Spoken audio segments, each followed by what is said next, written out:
Well lucky Saif Hasan, very very very lucky.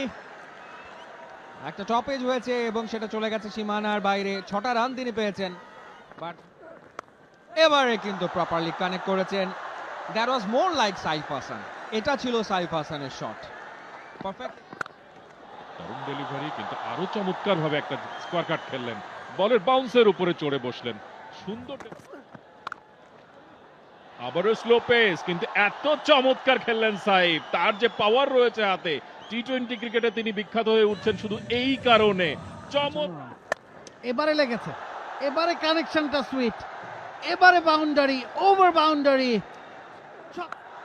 আরো একবার একই চেষ্টা, তবে এবারে ডিরেকশনটা ভিন্ন, রেজাল্ট আছে বাউন্ডারি। আমার লেগ সাইডে এবারে গ্যাপ পাবেন, বাউন্ডারি পাবেন, সাথে পূর্ণ হবে সাইফের 50। পিপিএল এর শেষ ম্যাচে ঢাকা ক্যাপিটালস এর হয়ে 73 রানের একটা ইনিংস খেলে ম্যাচ সেরা হয়েছিলেন।